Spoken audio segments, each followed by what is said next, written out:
Welcome to Mastering Agility.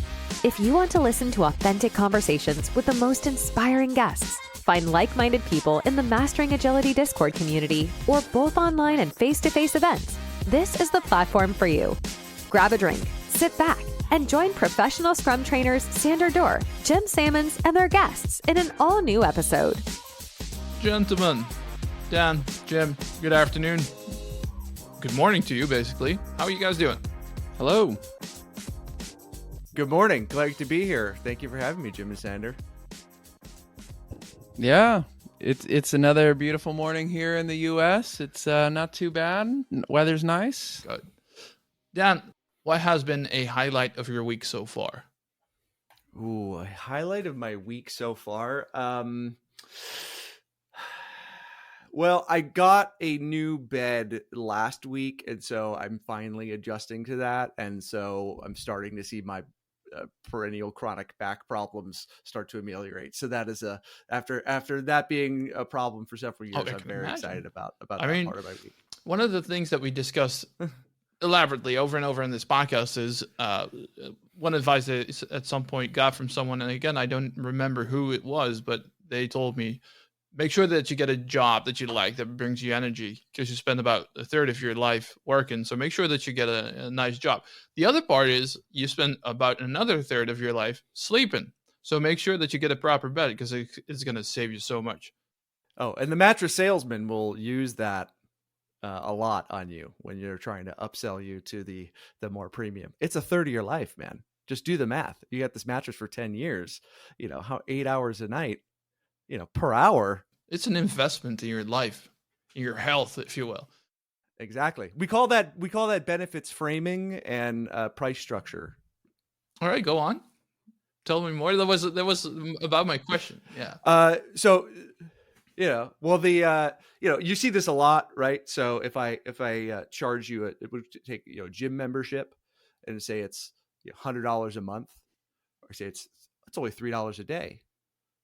Oh, well, that's a bargain. Same price. I just framed it totally differently. Right? You sell the benefits of a better, being able to play with your kids longer versus, if you're not a competitive athlete, like why are you going to the gym, right? So you're talking about the benefits to frame the value, and then you change the way the price is framed to frame the price more attractively. So the mattress salesmen do the same thing. Is it because you work with pricing all the time and pricing of products? And is it hard for you to detach that mindset and the way that you price these products in a sales conversation like this? Because I can imagine that you're just poking holes in their logic.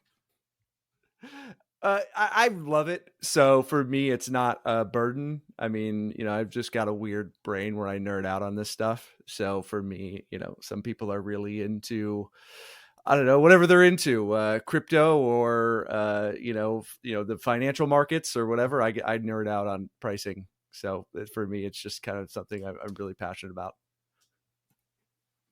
How much of pricing strategies do you feel is an education play? Like, I was talking to somebody yesterday, and just a real simple example from my life is I realized in my house, I probably have a dozen cheap disposable lighters that are not refillable. I live in the country. I have to light things on fire a lot. We burn things.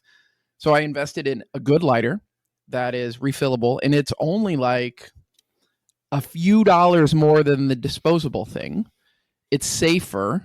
It's more flexible, and it'll probably last 50 years unless I lose it or take care of it. So, but even I know better. Like, I know playing the long game and making a more strategic choice and thinking about things like, how often am I going to use this? How many do I need and all that? But when you bring it back to pricing, you and I might think, well, geez, that's only a 10%. Let's say it's a 10% increase in price, but you're getting 20x the lifespan of something along with decreased risk and, higher flexibility. Is that an education problem or is that a pricing problem?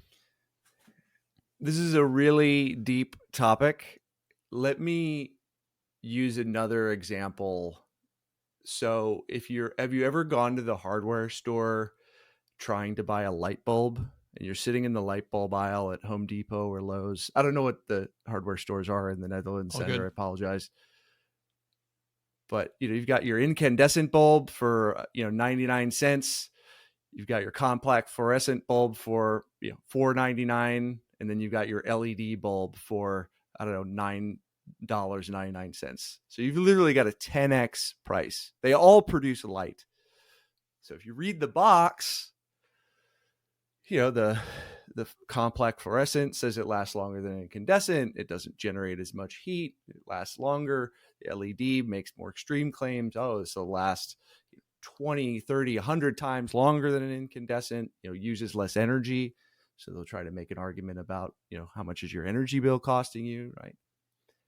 So all of those are those companies trying to make value statements to justify their price. There's a couple of foundational relationships in pricing. There's two really. One's related to volume. This is the supply demand curve we all got taught in our Econ 101 classes. Two is a relationship to value. Now I deal predominantly with B2B software.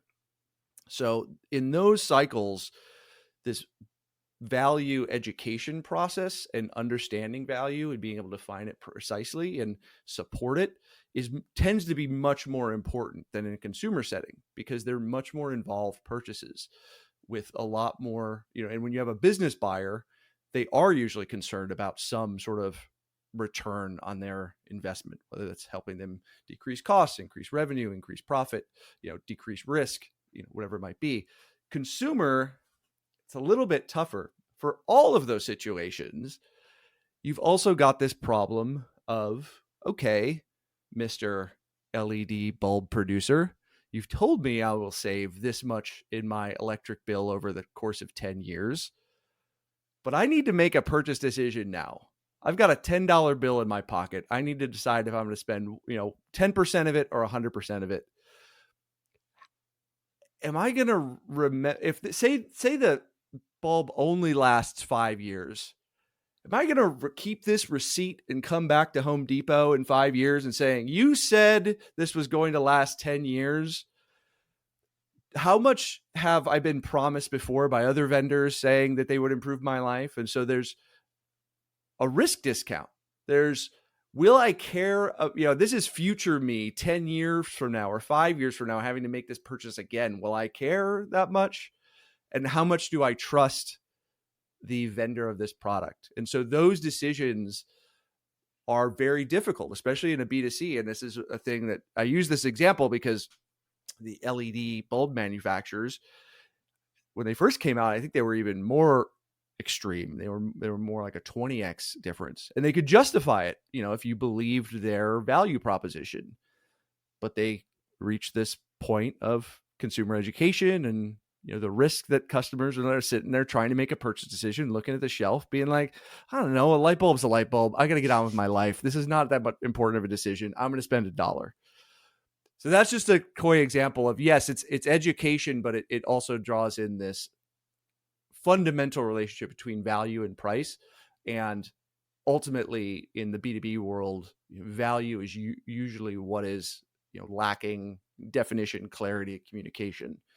Interesting. And my first real agile job was working with consumer software. And I remember we had a pricing analyst on the team, and it was, again, I was not new to the industry, but I was new to agility, and I had never had a team member who's like, my whole job or a huge part of my job is a cost analyst and a pricing analyst. And I'm like, whoa, like I was kind of fascinated to think about what goes in to figuring out how much we should charge for our thing that my team was building. But what I was dismayed to see, Dan, and I'm curious if you and Sundar have seen this, is he just was winging it. Like it seemed like the primary thing that he led to, or that fed into how much we could charge for our software, was what our competitors were charging for similar software, and a little sprinkling of feedback from a few customers about, hey, if we asked this much for it, what would you say?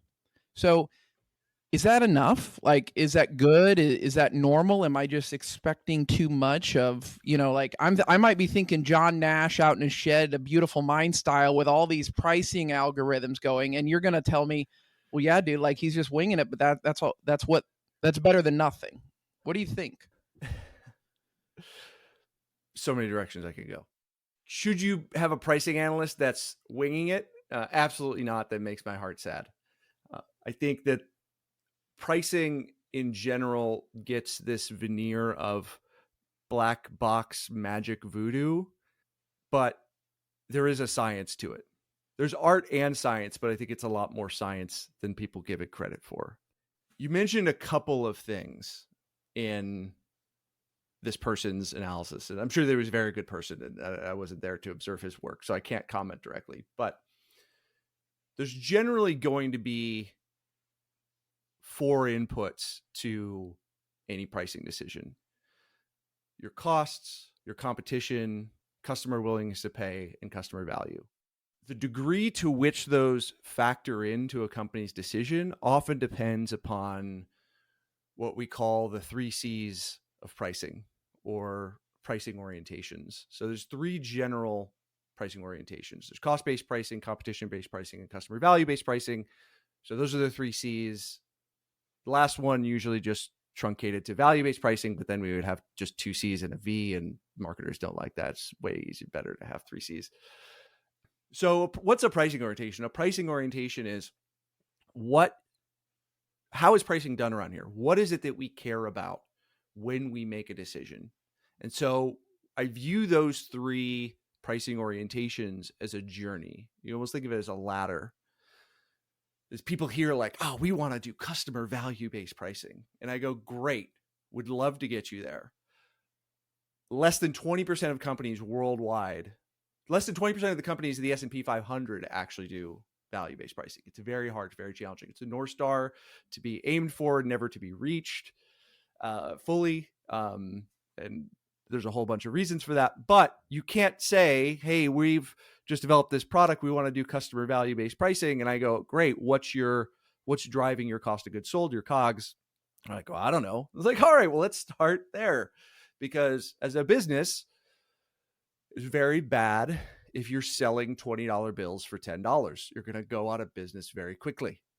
So while costs usually in a SaaS business, your variable costs, AWS fees, storage, compute, network, are relatively minimal, you do want to make sure that you're right side up, that you have your unit economics figured out, because actually you've got a whole bunch of other costs that aren't your pure sort of cost of goods sold, your right cost of acquiring, onboarding, retaining customers, right? Those are all costs we need to make sure that we usually not in the COGS line if we look at a P&L, but we want to make sure that we've got a viable business. This is where the idea of CAC to LTV ratios come in, where we want to make sure that, what's the lifetime value of this customer as long as they stay with us, like how much value we're going to drive out of them, and like is that in relationship to how much cost we can drive. So we want to have a sense of, like, do we have a viable business? And ultimately, costs at the early stage may be the only thing that you have to go by, but problem is, customers ultimately don't care about your costs. They care about their problems. So you justifying how much you're charging based upon your costs is not an argument that's going to persuade anybody. I've never bought a piece of software and asked a vendor, how many hours of engineering time did you spend? How many lines of code are in this piece of software? Because I don't care. That's not my job. Like, that's not my responsibility. I care about the job it's going to do for me and what I could go get with my money from other places. So, we do need to then graduate to this idea of competition-based pricing. So again, it's a ladder. I don't forget about my costs, but I do need to take into account, other details. The market participants are engaging in a free market economy. There's other ways they could get their job done, including what they're doing today. Often status quo is a very powerful competitive alternative that we don't look at. There's indirect competitors. A fun example there is, if I'm working on, I'm not a smoker, but say I was working on something hard, and I'm at work and I want to take a break. I could go open up Facebook, or I could go out and have a cigarette break. In that case, both are competing for the same job that I'm trying to do. So Facebook and nicotine are indirect competitors in that case. But I want to understand what are the other ways that customers are trying to get this job done, because they're going to be looking at other possible alternatives. And so, like cost-based pricing, it's generally simple to understand and execute. Data is not necessarily as readily available as cost-based pricing. Like, look, the CFOs love cost-based pricing because I put it in a spreadsheet. I know all my costs and I apply a markup. The thing is, right, the magic trick that they don't understand, because they look at the spreadsheet like, oh, it's all hard data. That markup is still qualitative. Like, we do cost-based pricing and you apply like, oh, well, we have an 80% gross margin. We like, that wasn't handed down to you from the gods. You decided to make that, right? So even there, it's qualitative, but it looks rigorously mathematical. But look, ultimately, competition isn't where I should stop. And why not? Because there's only really 3 ways to grow a SaaS business: acquisition, monetization, or retention. I don't know any CEO of a company that would outsource their product development strategy or their marketing strategy to their competitors. So they're going to outsource the only other major lever in their business to their competition. Furthermore, you guys are heavily in the world of product and development. I come from we didn't talk about my background at all, but I spent many years in product management, product strategy roles. I learned very early on there not to get overly excited, enthusiastic, bought in to whatever my competitors were releasing from a product perspective. It's like, oh, they came out with version 2.3. It's got all this stuff. I could look at that and be like, well, that looks interesting. Does that help me understand something about the market that maybe I'm not seeing?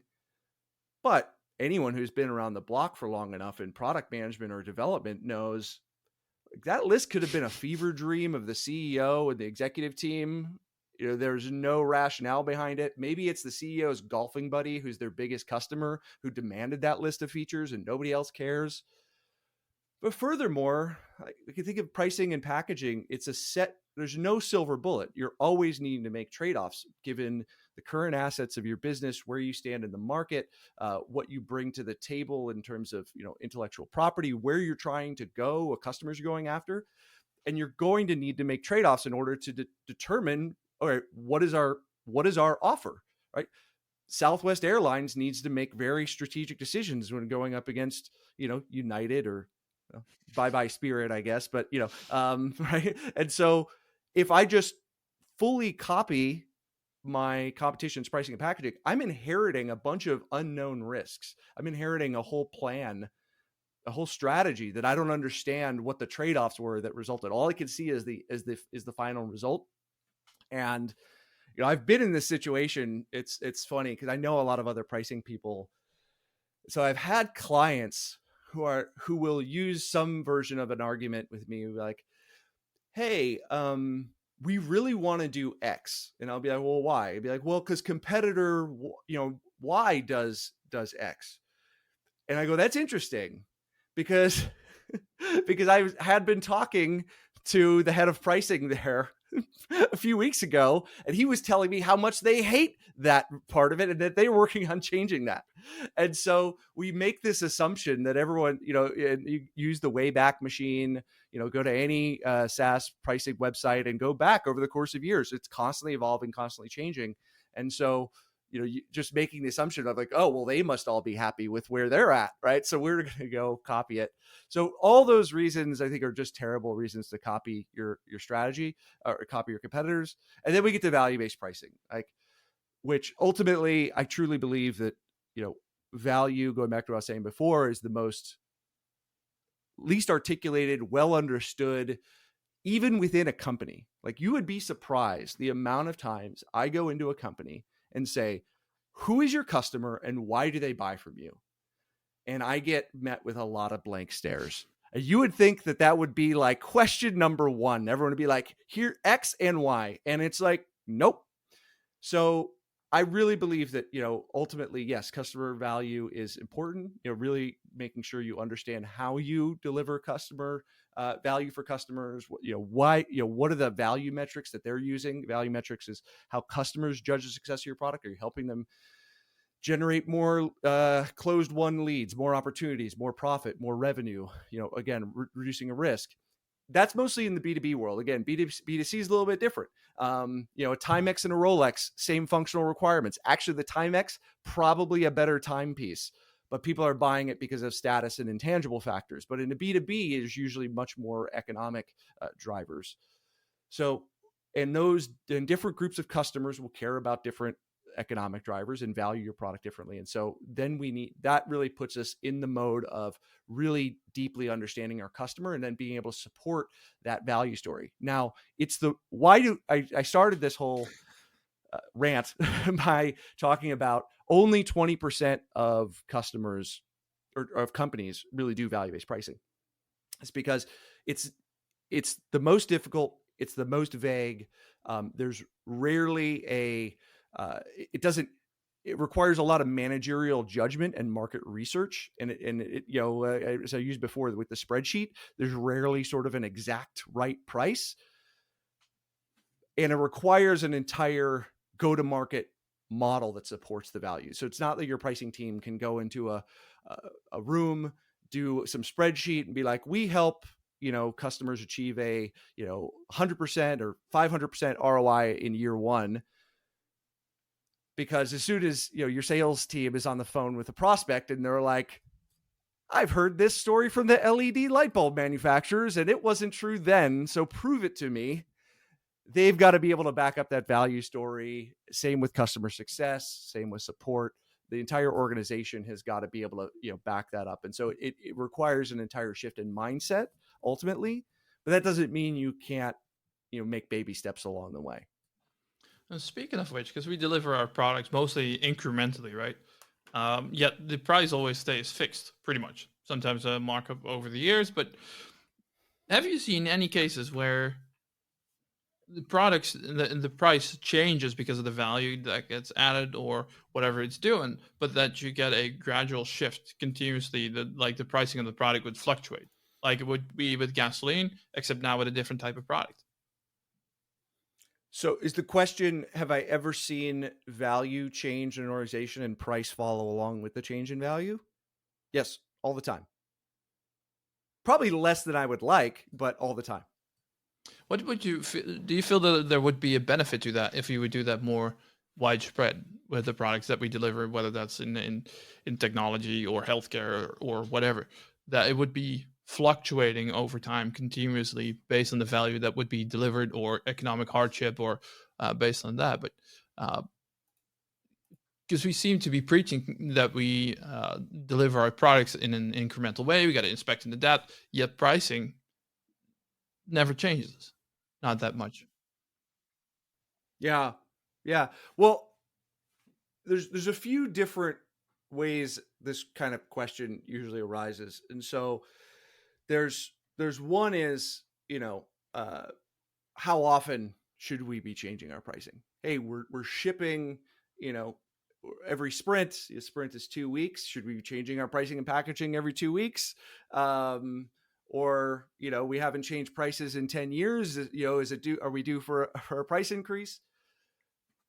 The first thing I'll say is that pricing is not a price is a thing, but pricing is a process. And like any process, we need to treat it like that in our companies, right? We have a product development process. We've got a go-to-market process, right? So pricing is not fixed in time. Why is that? Because your product value is changing, as you mentioned. Your competitors are changing. You've got new entrants. They're changing their pricing and packaging. They're changing their offer and their value. So your relative differentiated value compared to those are changing. We've got macroeconomic factors that are changing. I love the year-long annual planning cycle that folks wrapped up in December of 2019. That those beautiful 150-page PowerPoint decks all got tossed in the trash March 1st of 2020 when COVID struck. We're like, well, there goes whatever we thought was going to happen. So there's always something going on. And so then the question becomes, how often should we be changing it? How do we know we should be changing it? The answer is usually be changing it every 271 days. That's mathematically derived. I'm totally kidding. There's because I think that's what people expect. Let me put out some general rules. Best in class companies are doing something with their pricing packaging once a quarter. I would say good practice is be doing something at least annually. And if you haven't done something in the last 2 years with your pricing and packaging, just immediately go start working on that now. So that's generally a good range, 3 months to 2 years. What does that, fluctuate on? Is there a major shift in the market? Did you just deliver, a new set of functionality, new set of value?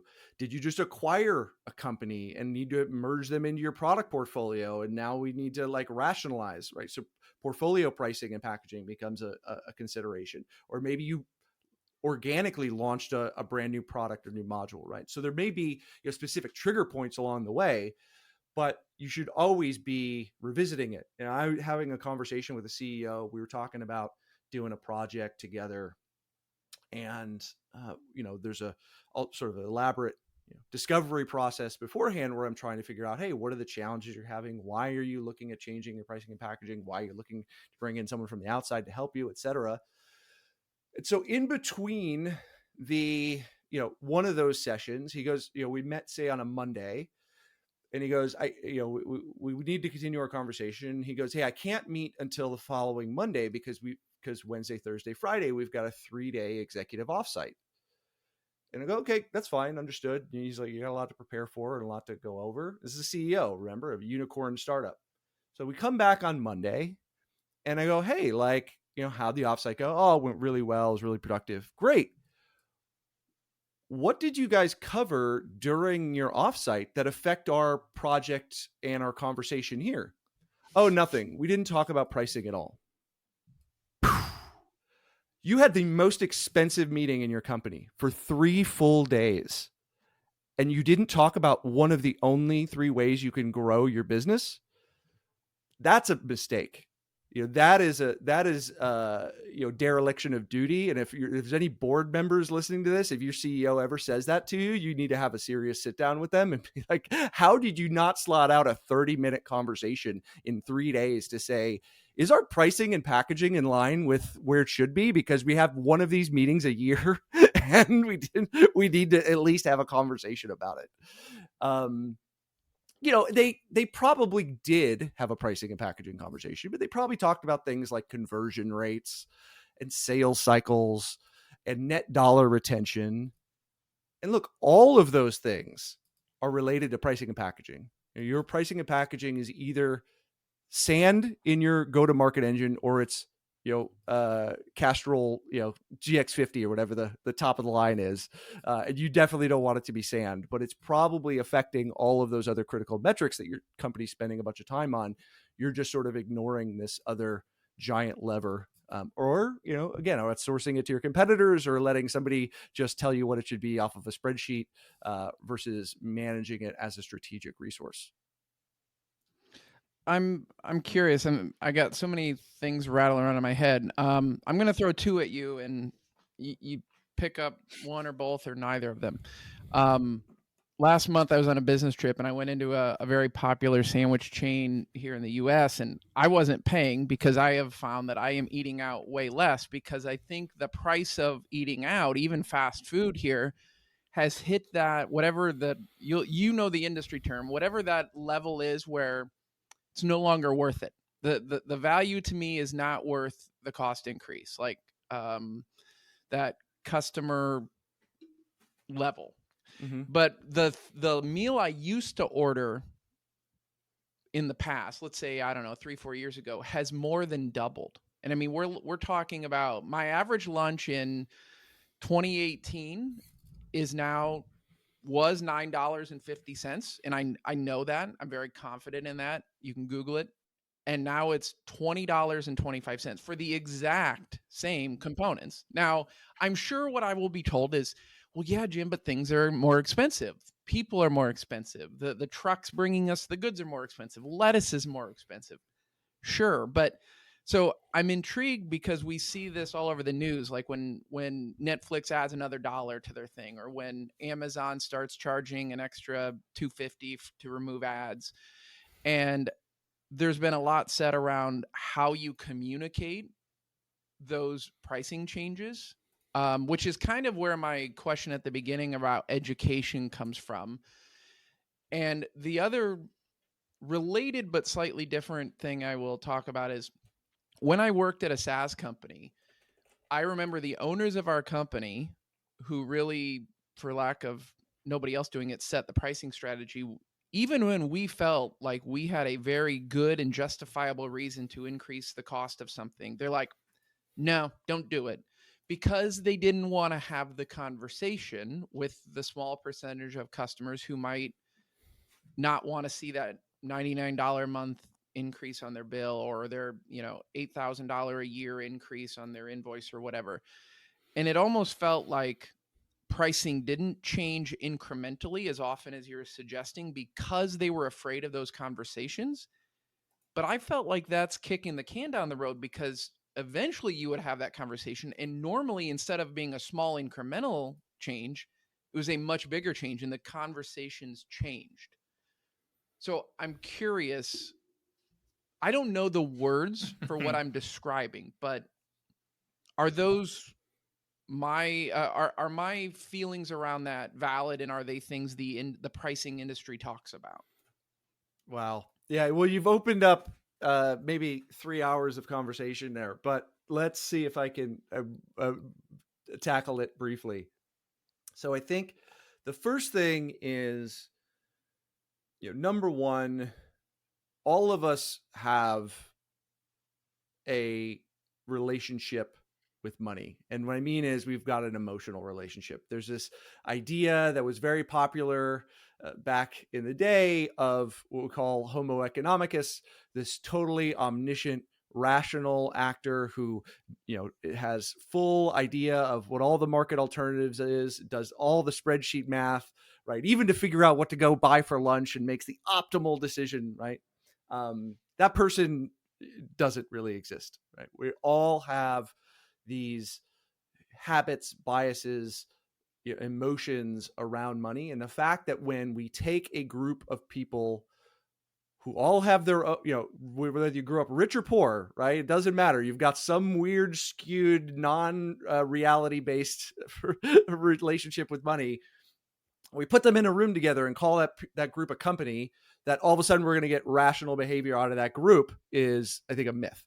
So we've just all of a sudden we're going to have a bunch of, there's probably some truth to psychology, is whenever you're dealing with somebody and they seem like they're, not fully like playing rationally, you're really dealing with, some trauma that happened to them between 5 and 10. There's probably some truth to that anytime we're having sort of these conversations of like, when I hear things like, oh, there's this fear of having a conversation. It's funny because, look, trauma is not funny. I'm not saying trauma is funny. That trauma is terrible. But this bias towards inaction is a thing that folks who are really savvy, they exploit this bias in the market. Those people we usually call private equity firms. Private equity firms come in, they buy a company from the founders, and the first thing they do is they raise the prices.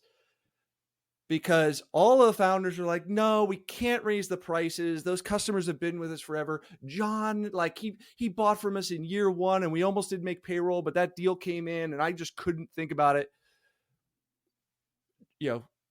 CEO exits, founders exit, PEO has the reins. They go, oh my God, look at what the rest of the market's charging. Look how much value we create for customers. They haven't raised prices in 10 years. We're going to double prices, and they don't hear a peep. They don't hear a peep, right? So look, is that always the case? No. And price increase or price decrease, you're going to probably get some customers who churn, because just by the fact that you're having to notify them that their price change, some people are gonna be like, oh, I didn't even realize we were still paying for that, and like leave anyway. So even if you decrease price, like it doesn't reduce the chance that they're churning. The other factor that you have to realize is that going back to this idea of a homo economicus, right, who understands all the different trade-offs, and especially we're in a B2B software world, I'm not even saying like, the Microsoft or SAP or Oracle, like the super mature products, but a product of any sort of relative maturity that's been around for a few years. If we enumerated the features, they probably got 150, 250 features. You could probably say like, they built at some point. I don't think that'd be out of the range of unreasonable.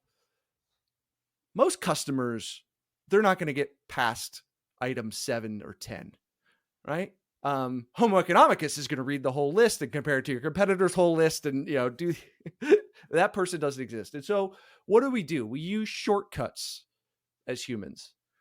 This is why we have customer testimonials on our website. This is why we have logo gardens. Oh, look, Disney and JP Morgan and SAP and Google, they all buy from us, so you should trust us too, right? It's a shortcut of value communication that says, don't worry, we know that you don't want to do all the complex rational work, so instead we're going to help you make that decision more easily.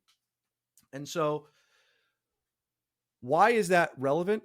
Because it's our job to communicate our value effectively, and to do that we've got to know what our value is, and we've got to be able to describe that to folks succinctly, and we've got to be able to understand who our customer is and why they value it, and how we're going to make their lives better, because they're not going to go through sort of that complicated sort of math process. And look, is there smart ways to look, if I deal with clients on multiple ends of the spectrum. So going back to the idea of like this fear, there are the spectrum of behavior or risk that I see is quite wide. You've got everything from the full-on cowboy, like let her rip, let's see what happens, to I want all this market research and 20 different Excel models with scenario planning that and so I'm happy to meet people wherever they are, right? But the other thing that it brings up is there is intelligent rollout strategies. There is intelligent communication. So, things like, especially in a B2B scenario, which is very different than B2C, so B2C, I'm going to make a simplifying assumption. Let's take a company like Netflix. Netflix, if you took their customer base, if they lose any one customer, I don't think they're going to really care. You get into a B2B software scenario, that's not the case. You often will have a very Pareto, 20% of your customers make 80% of your revenue. Like, oh my God, if we change the price on JP Morgan and they leave, like we're going to have a really bad quarter. Like we can't make that up with the rest of our transactional volume. Like if we lose that one deal. So what does that mean? That means, well, let's be intentional about the way we're rolling this out. Let's start with the ones that are smaller. Let's test. Let's see what happens. Maybe we want to get on the phone with JP Morgan and say, hey, we haven't changed prices in 3 years. We have delivered a lot of value. We've had regular conversations about that value. You've agreed. This is what we're planning. What do you think? Right?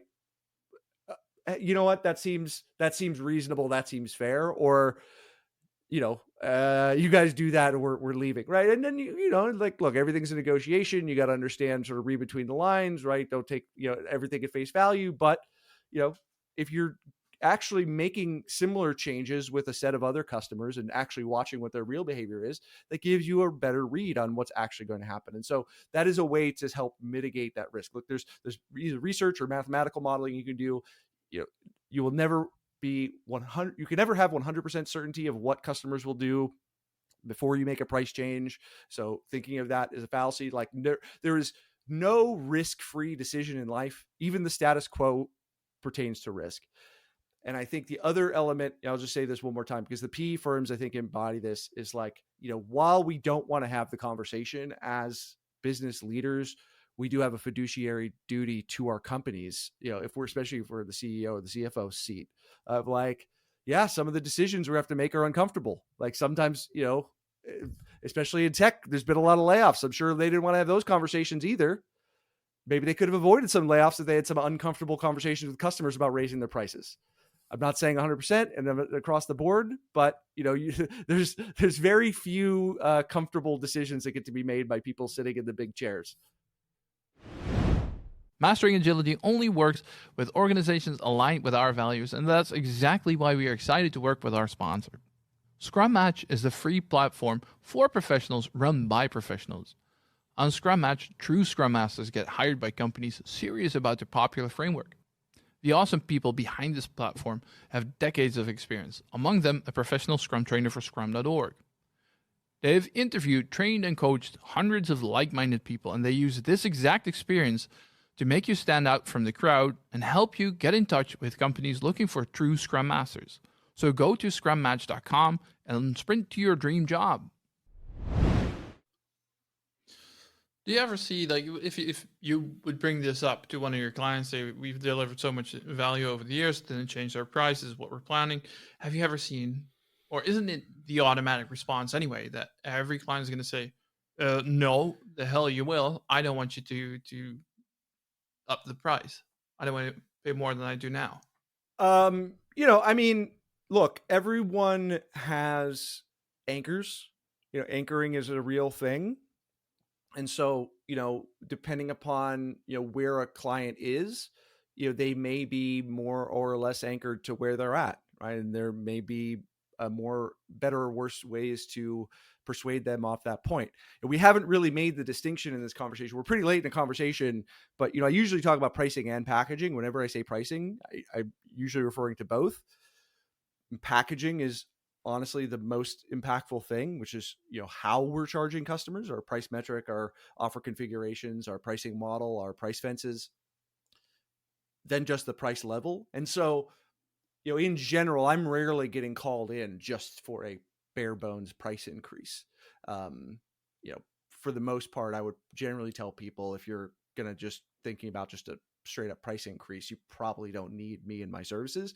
I usually am called in where there's more significant structural changes that they're trying to make around their pricing and packaging simultaneously.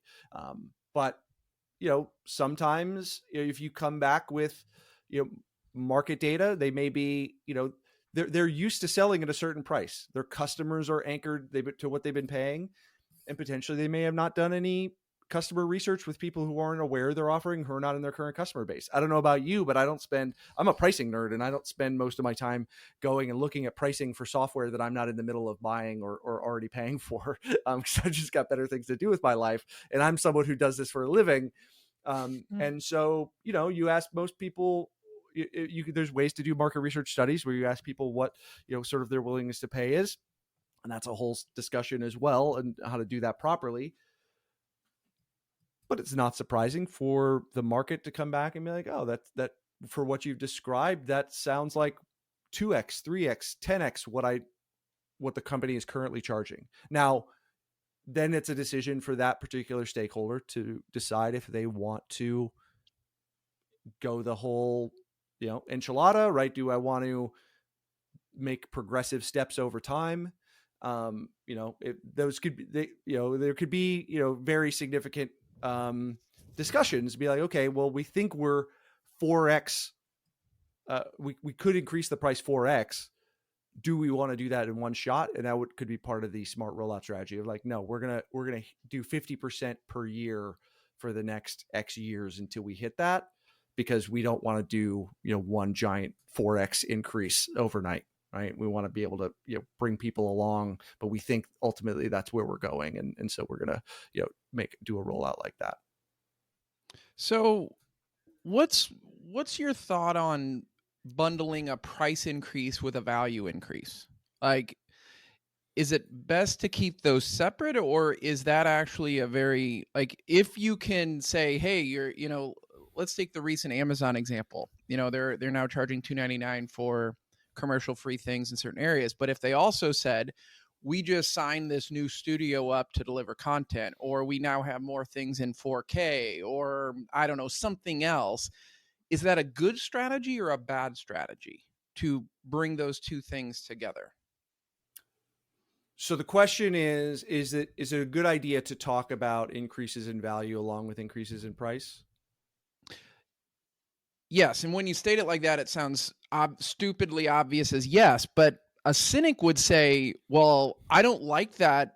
I don't like that new studio. So I don't want to pay $299 for something I don't care about. And what I've seen is these big companies who I assume know more about pricing than me, 1 month they'll release a price increase email out to a couple million people, and then you'll get that announcement the next month. And to me, it felt like, why didn't you do that all at once? It felt like it would have been better. But again, I'm not an expert in this area. So in that scenario, I don't know the specifics, and I don't, obviously any given company could be doing any number of things. There's no rule. It's even a tactic I sometimes suggest to clients. Say you want to do a 10% increase, and say you do have a large consumer base. You'd be like, email 1% of your base. You're doing a 10% increase, and see how many cancellation emails you get back. Like any A/B test, what do we think? What do we hypothesize? What would we be comfortable with? If it comes below that, we're good with rolling it all out. Because once you announce it, there's nothing prevents you from going back the other direction. But you probably don't want to do that once you've announced to everyone. That's a bad look. So there is a nuance I do want to talk about in your question, though, which is, look, what if so first of all, one thing that I think has been poorly done over the last year or say couple of years, right? We've been having 50-year high inflation. So I've seen a lot of announcements, price increases based on, hey, our costs have gone up. What did I say at the beginning when we were talking about the 3 C's of pricing? Customers don't care about your costs. Live by the sword, die by the sword as well, because if you're justifying your prices based upon your costs, one, that's a real tough position for a lot of software companies to be in, because your gross margin is pretty high. Like it's like 80-90% for a lot of software businesses. So to say, oh, our AWS bills are going up. Well, your engineering costs may go up. Your personnel costs may go up. Those are fixed costs. Those aren't your P&L. It's like, oh, like how much does it cost you to provision another server of the code, right? So you don't want to get in that argument as a software business. It makes a little bit more sense if you're selling hammers at Home Depot on a 2% margin, and cost of wood and metal have gone up, and you're like, well, like now we are negative margin on every single hammer we sell, so we've got to, like the value. We don't have a value argument. It's just the cost of goods. Like it's metal and wood shaped into a form, so we've got to increase on our costs. It could be a deliberate choice as well. That's what Microsoft did in the beginning with the Xbox, especially I think it was the Xbox 360, where they lost money on every single unit that would be sold, but they would make up in the amount of games that would be sold. So it could be a deliberate choice to deliver a negative. Yeah. Well, and that's a different business model. So I would call that like a razor and razor blades business model versus standard subscription models. So you see that with HP, with printers and ink. Gillette, it's called razor blades because Gillette, they sell the razor handle, and then they sell the blade cartridges and make all the money on there, right? That's why printer ink is worth more, I think, per ounce than gold, right? Because that's where all the margin is. And but you buy a printer for $100, I don't know when someone's going to invent one that actually works all the time, but we're still waiting for that. We'll have AGI before we have printers that work 100%. But let me go back real quick to Jim's point, because I think there is an important lesson here, which is we do live in a world of mass customization. Our marketing outreach, our sales outreach, we have all these tools. Hopefully your companies are using some sort of tracking mechanism, whether it's, if in the product, whether that's, amplitude or mix panel or heap, or, pick your product full story, pick your product of choice. And you say, hey, Jim, hey man, from our estimates and our conversations, our customer success people with you, we think that we've helped your company generate an extra $100,000 this year. You've participated in our new Creator Academy that was, really successful. And so hopefully that's helped you, use the product more effectively and generate more leads for your business. And we noticed that you've been actively using, the new feature, XYZ every week that our team, put out. So really happy to do that, we're seeing that. And we're committed to seeing our product improving in the future. To ensure we continue to deliver all those experiences, deliver those value, we need to adjust our pricing. Right? So I'm not talking about costs. I'm talking about you. I'm talking about the value that you receive, because I've been able to monitor it. And we've, again, if the more involved a conversation relationship is, I've got CSMs doing, QBRs, quarterly business reviews, right, to understand how you're judging value of the product. And hey, because we value you as a customer, your loyalty, you've been with us for 3 years, we're raising prices across the board today, but we're going to keep your prices flat for the next 6 months, for the next 9 months, for the next 12 months, for the next 24 months, because you've been a loyal customer, just to let you know that at that point, your price is reset. So after that time, by the way, if there's, any problem with this, please reach out to us. So that's a structure that you could send that is completely right side up. It says, hey, you've gotten value. You've acknowledged that value. You're actively using it. We've engaged in all these other support experiences outside the product, right? Both our customer success teams or our academies or learning materials that you've engaged with. And then also, because you've been loyal, we're doing, this special thing for you. And we're here to talk if this is really a problem. But most customers, what you'll find is that's a more effective message than, hey, our costs went up. Scale of 1 to 10, Dan, how hard is it for customers to define their value, your customers to define the word value for their product? 10, I would say, on average, it's probably a 2.5. I'm assuming, so you didn't tell me what was high and what was low. So 1 is egregiously bad and 10 is amazing? Yeah. Sure. Let's go with that. 10 is they have a perfect definition that everybody at the company can tell you about the value of their quantifiable value of their product. I would say 2.5 then. Okay. So yeah.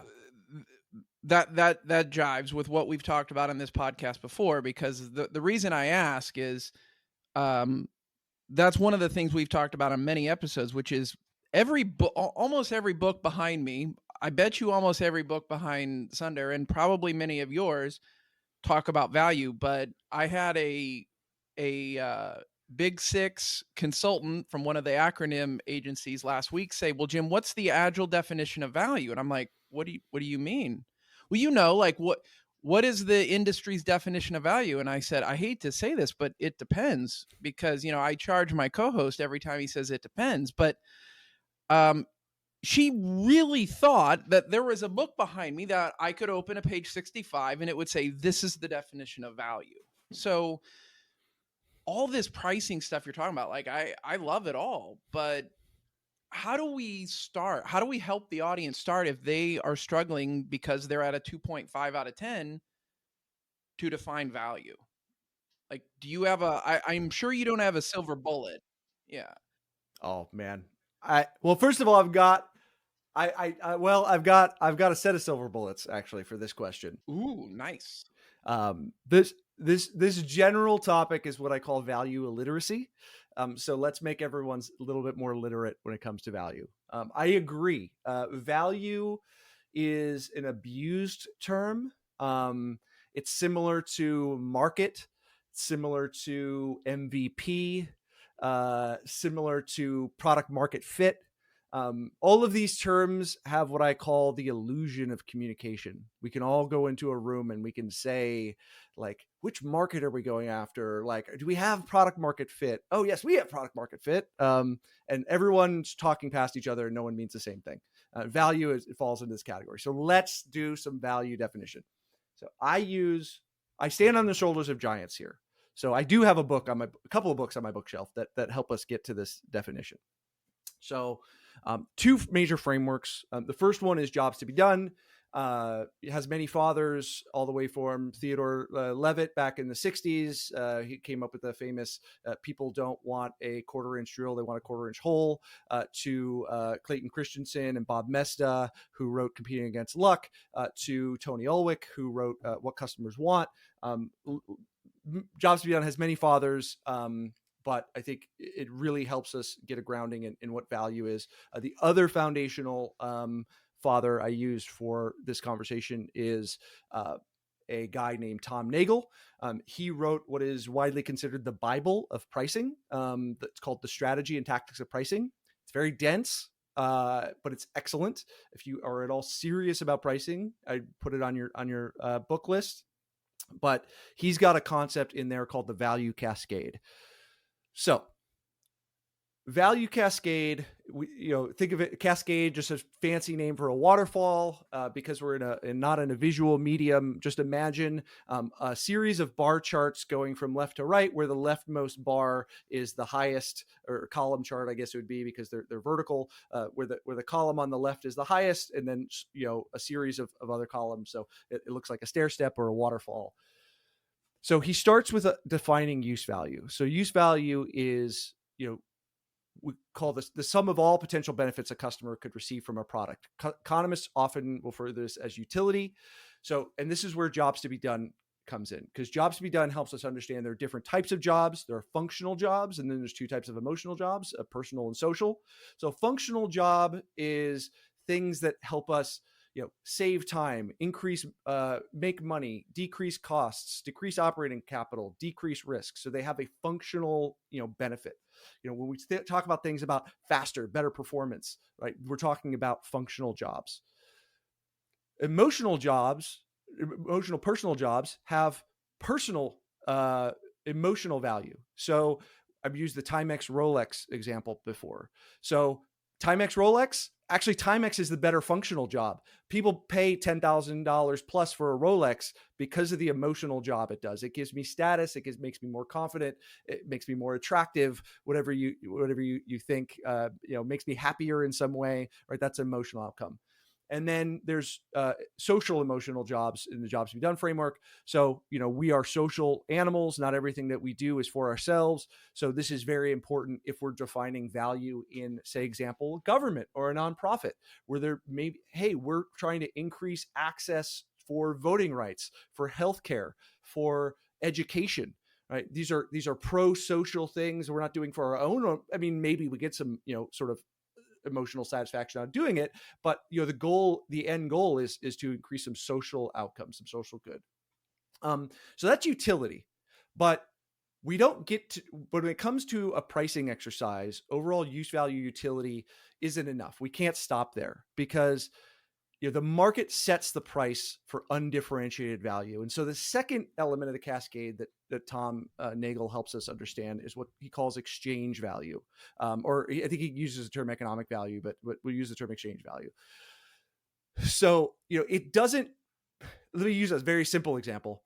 It doesn't really make sense to talk about, if I'm Toyota, hey, our cars get you from A to B, as a justification for your pricing, because all cars do that. The market has set the price for that undifferentiated value. Like, it better, our cars have seatbelts. Well, it better, our cars have wheels, right? Like, you don't get to price the fact that your cars have wheels or an engine or, or seatbelts, right? It's like, those are expected sort of baselines. The market has, and so from a pricing exercise, you don't have any power over that. You only have power over your differentiated alternatives. So another fun example sometimes used is, let's imagine, so this is Gilligan's Island example, but because Gilligan's Island is getting a little bit old, maybe for your audience, we'll assume that Elon Musk is trapped on a desert island. Okay. So Elon Musk, worth 200 plus billion. I haven't checked Tesla stock today, so maybe it's plus or minus 100 billion today. But so Elon with his 200 billion, he's like Tom Hanks in Castaway. Like he is on a deserted island. It's just him, and he's there for way longer than he wants to be. So ship captain shows up after he's been there for a long time, and he's haggard and he's ready to get off. And the ship captain goes, "Hey, Elon, I can take you on my boat back to safety." At this point, what is the utility? What is the use value of Elon getting off that island? It is probably equivalent to his entire fortune, plus all the money he could borrow from all of his friends once he got back, because all of that material wealth has zero utility to him on a desert island. Ship Captain B shows up. It says, hey, Elon, you don't have to give me $250 billion. I'll take you for $1 million. Now there's a market price. So now ship captain A has a decision. I can exit the conversation, or I could say, well, actually, Elon, I'll do it for $1 million too. And let me tell you why, because, I've got a mariachi band on my boat, and we'll entertain you on the travels. You can stay in my ship's captain's quarters, so you'll be very comfortable. I have a chef on board who will cook for you. So now what is he doing? They're talking about, I'll charge you more, and here's why you'll have a better experience with me. So now we have a market. Okay. So this is the concept of exchange value. Cascade isn't done. Now we get to perceived value. The context of the customer and your ability to communicate the value of your product influences the value of your product in the customer's mind. The only perceived value creates customers' willingness to pay. We talked about the light bulbs at the beginning. I have all these economic benefits. Does the customer understand it? Do they trust me? Do they care? Like, do they even know that they should care? Right? Like, oh, there's this, there's these social benefits of, do you know how many light bulbs get thrown away into landfills and kill the, Australian sea otters every year, right? Like there's a social cost, or a climate cost, or, environmental cost that, they don't even know they should know about.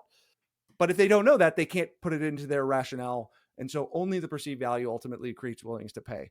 Look, so that's where at perceived value, then we finally get into pricing and understand price. So why did I go through that? Because if we're talking about value, we really need to understand which element of value are we talking about. Are we talking about sort of total utility? Okay, that's interesting, but we can't capture that entire utility because there's other players in the market. We get to exchange value. Okay, what is our actual, we return this sort of revenue to our customers. We help them grow this much. We help them save this much costs. Okay, but how much of that is differentiated compared to what they are either doing now, which is status quo, or our next best competitive alternative? And then perceived value, how much do they appreciate, understand, right? How much all that value communication stuff we talked about earlier, logo gardens, customer testimonials, being able to quickly describe our value in a compelling fashion, throughout the organization, whether that's, the front end sales folks or your website, your videos, your white papers, your free trials, et cetera, to help increase perceived value, and all those elements then leading to driving customers' willingness to pay. Does that help? It does. Immensely. Yeah, being mindful of the time of your time and your time as well, Jim. I got two remaining questions left. First one would be, where do you feel, or what would your advice be for our audience listening in, where to start thinking about their strategy? At what point in their development should they already define their pricing and how to do it? And the second question would be, what do you think is currently the most overpriced product in the market that you've seen? Okay. Ooh, hot take from Dan. All right, Abby, get your pen. Write this down. Look, where can people start? I think going back to what I was saying before, pricing is a process. And so you should treat it like a process in your company. What does that mean? It means wrapping some governance around it. Have a process, have an owner that's designated. Usually this means getting it off the CEO's plate explicitly, probably faster than they're comfortable with, because there's nothing worse than pricing and packaging being a problem. And the ET meeting happens, and once a month the CEO comes in and yells at everybody because pricing and packaging is screwed up, and everyone sheepishly looks around and like, well, I don't know, who owns it? It's not mine, and then there's nothing changes. So designating someone to own it, having what I generally recommend is not having an owner, but also a pricing committee. We don't have time to sort of get into the whole logic behind that. The other thing is, just simply having a discounted policy and enforcing it. Those are two separate things, by the way. I've seen plenty of companies that go through what I call discounting theater, like TSA, when you go and you take off your shoes and your belt. But really, do any of us feel actually safer because we did this whole song and dance at the airport? I've seen a lot of companies where they have a discounting policy. It's in a spreadsheet somewhere, but it's either never looked at, or anything that's actually requested gets approved. So 100% approval rate. So we're kind of all going through the motions. So those are, I think, two very straightforward ways that you could start to do something. Start making small changes, raise your prices a little bit. Do a 5%, do a CPI level increase. Oh, we're doing a 5% increase, right? Let's see, did the world collapse, right? And then you can build from there. But I think treating it like the process that it is instead of an event, and having an owner and having a structured cadence by which you have the conversations will put a lot of companies in a much better position than I see them today. Awesome. Thank you so much for that. The most overpriced product. Oh man. See, the thing is, it's all about my perceived value to determine what I believe is price versus willingness to pay. Yeah. So, I guess I would say, like, I don't understand people who spend more than $10 on a bottle of wine. So I would just say all wine over $10, because to me, it gets into the level of ridiculousness, right? There's some good Netflix documentaries on people who go to these auctions and pay, $10,000 plus for a single bottle of wine. And I've never in my world ever tasted a wine that would make me want to pay, more than $10 for it. So nice. I like that. But I'm also not a wine connoisseur, so that's just my perceived value of the product again. Yeah, I have the same thing with Apple, right? I always think that most of the Apple products are overpriced, and I know that's a rough thing to say to Americans, but now I saw the new Apple Vision Pro, and that thing sells for $3,500. I'm an Android person, Android and PC all the way. So you could talk crap about Apple all you want. Sweet. So here we go. Have another hour. Now, when I saw the Apple Vision Pro, and the thing costs $3,500, and I think it's awesome, and it looks great. And if I would have $3,500 to spend right now, I would immediately buy it. So I think it's an interesting perspective again of the perceived value versus what it actually delivers for you. Is those more than $10 bottle of wine. Jim, what about you? Most overpriced. I mean, besides that $20 sandwich I mentioned earlier, hash browns. Like, I don't know. For me, and this might anger people, it's probably what I would call the vice industry, right? Like, Red Bull, cigarettes, vaping stuff. Like, I don't know, knock on wood, I don't have any of those vices. So I know people that blow hundreds of dollars a month on things that actively make them unhealthy. Yes. I know. And that's the hardest thing. And so I don't know if that's overpriced. Like, I think a 50-cent cigarette is probably overpriced because it's just, I just can't wrap my head around it. But I actually have a better answer than my wine one, because as you were talking about, I think the thing that's making me angriest, and I think it's making a lot of people angry these days, is the perpetual increase in tipping defaults. I think those are over. I'm a big fan of service workers, but I think, anyone who's used one of those toast pads or anything, we went from 15%, 18, 20% being it to now it's 20, 25, 30, I've even seen like 30, 35, 40%. And there's tipping everywhere. And there's a whole other conversation we could have, because I think those feel like unexpected fees. It's the same reaction people have when they see, like, oh, I got this deal on an airline ticket. Oh, it's going to cost me another $100 to check a single bag. And people have that reaction. Airbnb had this with their cleaning fees earlier this year, where Brian Chesky had to hop in and be like, hey, this is an active area we're going to try and clamp down on. Whenever people have those unexpected surprise fees, it really reduces what they call transaction utility, which is, I feel like I'm getting screwed here at the end of the deal. It's the same thing when you finally negotiated for a car, and then they bring you into the financing and the true coat, at the end of the deal, and you're like, I just spent 3 hours negotiating the core thing, and now you're trying to tack on all these things at the end. So I felt like I was getting a good deal, and now it's flipped around. So there's a lot of those psychological principles I think are really, irritating to me. But there's a reason they do them, because people pay them and they're effective to a point. I think we'll see probably with tipping. My if I had to prognosticate on what the future will be, we'll probably have a severe backlash on that at some point. People start putting in just zeros, and then you're going to have to have a serious policy conversation around what we pay service workers in the U.S. Yeah.